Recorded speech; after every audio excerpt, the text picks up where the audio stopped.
Hello दोस्तों पिछले videos में हमने देखा कि किस तरह आज़ादी के बाद देश की सत्ता पर कांग्रेस का कब्जा रहा। लेकिन इसका यह मतलब बिल्कुल नहीं था कि भारत में उस समय ऑपोजिशन पार्टीज नहीं थी। चाहे हर चुनाव कांग्रेस जीत रही थी, लेकिन फिर भी भारत में उस समय दुनिया के किसी भी देश से ज़्यादा पॉलिटिकल पार्टीज मौजूद थी जो कांग्रेस को टक्कर दे रही थी। ये पॉलिटिकल पार्टीज बहुत डाइवर्स बैकग्राउंड से आती थी और ज़्यादातर पार्टियां पहले चुनाव से पहले भी बन गई थी। इनफैक्ट आज की बहुत सारी नॉन कांग्रेस पार्टीज ऐसी पार्टी से बनकर आई हैं जो 1950s में कांग्रेस के खिलाफ चुनाव लड़ रही थी। हालांकि ये पार्टीज कांग्रेस के कंपैरिजन में ज़्यादा सीट्स नहीं जीत पाई, लेकिन इन्होंने देश में डेमोक्रेसी को मजबूती के साथ पकड़ के रखा और कांग्रेस को भी कंट्रोल किया। इनके ऑपोजिशन और लगातार क्रिटिसिज्म की वजह से कांग्रेस कभी भी इतनी सीट्स जीतने के बाद भी एंटी डेमोक्रेटिक रास्ते पर नहीं चल पाई। इससे देश में लोकतंत्र आज भी बहुत मजबूत है। साथ ही इन पार्टियों ने देश को एक से बढ़कर एक दिग्गज नेता दिए, जिन्होंने आने वाले समय में देश में बड़े बड़े काम किए।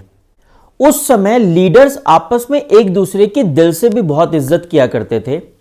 जैसे कि आज़ादी के बाद जो पहली इंटरिम गवर्नमेंट बनी, यानी अंतरिम सरकार बनाई गई, जिसमें जवाहरलाल नेहरू प्रधानमंत्री बने, उसकी कैबिनेट में प्रमुख ऑपोजिशन लीडर्स जैसे भीमराव अंबेडकर और श्यामा प्रसाद मुखर्जी को भी रखा गया। इन्हें प्रमुख पोर्टफोलियोज भी दिए गए। ठीक इसी तरह नेहरू ने सोशलिज्म के बड़े नेता जयप्रकाश नारायण को भी कैबिनेट में शामिल होने का निमंत्रण भिजवाया। यानी उस समय नेता चाहे किसी भी पार्टी के हों, पर एक दूसरे की रिस्पेक्ट किया करते थे। लेकिन जैसे जैसे पार्टियों के बीच में कंपटीशन बढ़ता चला गया, वैसे वैसे इस तरह की म्यूचुअल रिस्पेक्ट खत्म होती चली गई।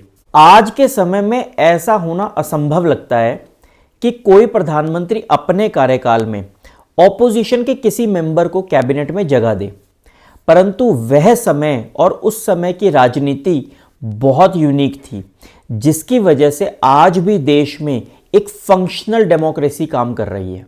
तो देखा आपने कि आज़ादी के बाद शुरुआती सालों में किस तरह ऑपोजिशन पार्टियां मैदान में जमी रही और कांग्रेस को टक्कर देती रही। अगले वीडियो में हम अलग अलग पार्टियों के बनने की कहानी पर चर्चा करेंगे। अगर आपको वीडियो पसंद आया तो इसे लाइक और शेयर ज़रूर करें। चैनल को ज़रूर सब्सक्राइब करें। जय हिंद।